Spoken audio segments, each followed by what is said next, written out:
Carlos Alcaraz's journey at the 2025 Paris Masters ended before it even began. The world number one stepped onto the new court at La Défense Arena with high expectations after 3 weeks of rest, yet he left the French capital once again in disbelief. His early loss to Cameron Norrie wasn't just a bad day at the office. It exposed something deeper, a rare psychological fracture in the usually unshakable Spaniard. From the very first games, there was a strange energy around him. The new indoor surface was slower than in past editions, muting the aggressive tempo that defines Alcaraz's explosive tennis. Spectators could sense that the conditions didn't favor his style.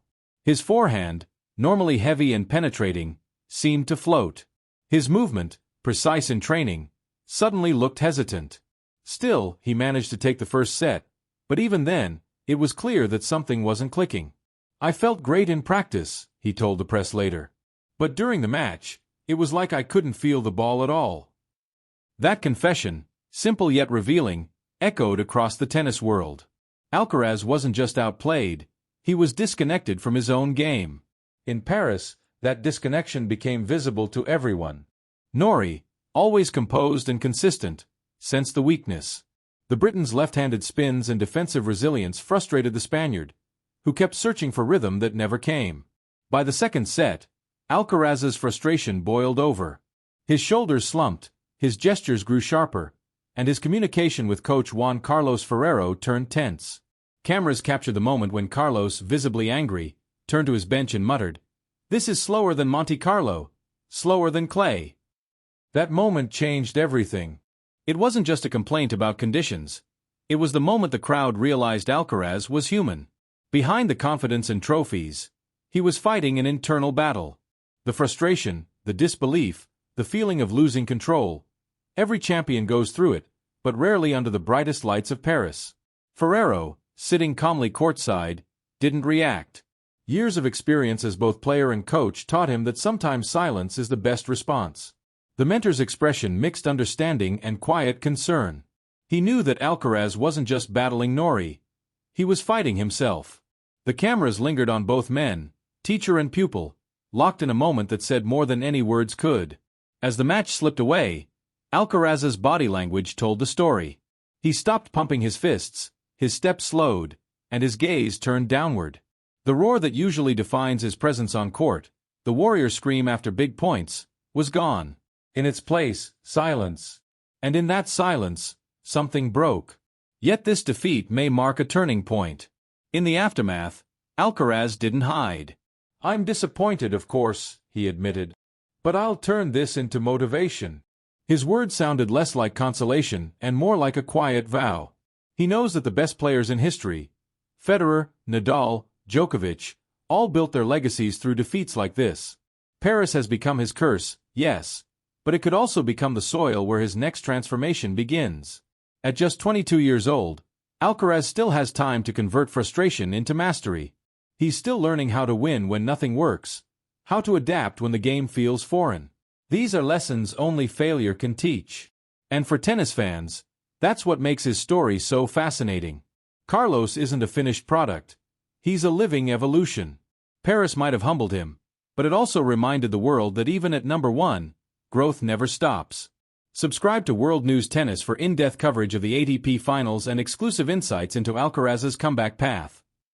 What shocked fans most wasn't just the loss, it was the visible tension between Alcaraz and his coach. The bond between Carlos and Juan Carlos Ferrero has been one of the strongest in modern tennis.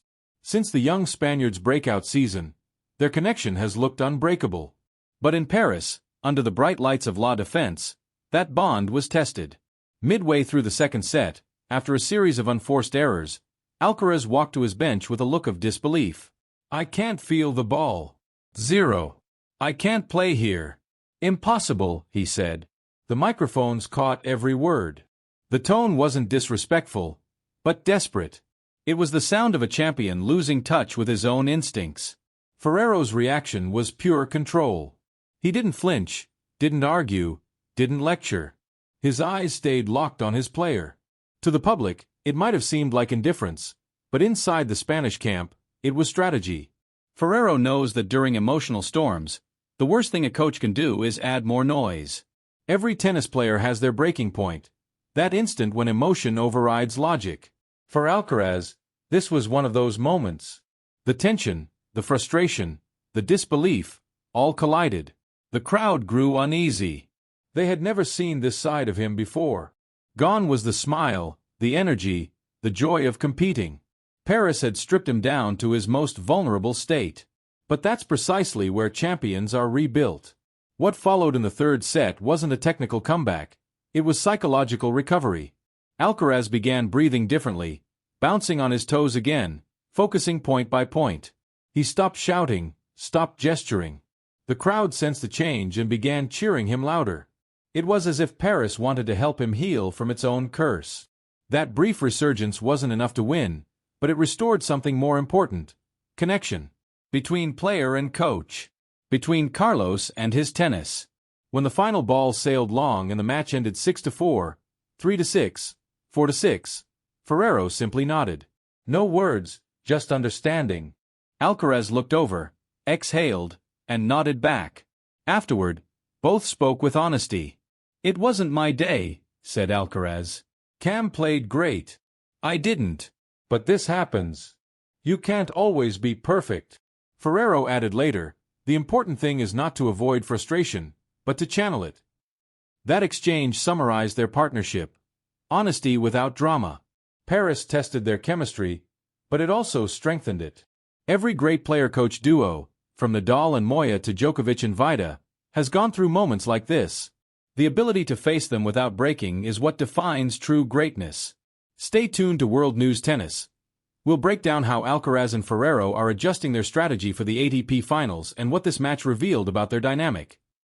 The defeat didn't just hurt emotionally.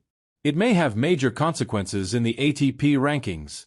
With this early loss, Alcaraz dropped 90 valuable points, and Jannik Sinner is closer than ever to reclaiming the #1 spot.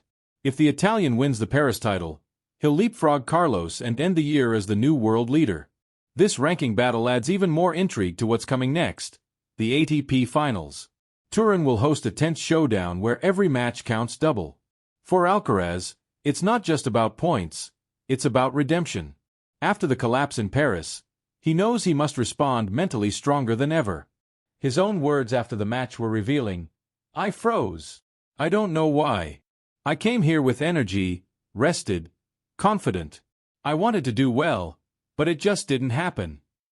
That kind of vulnerability is rare among top athletes. But it's also what makes Alcaraz relatable. Fans see in him not only brilliance but also humanity, the pain of expectation, the struggle to live up to one's own standard.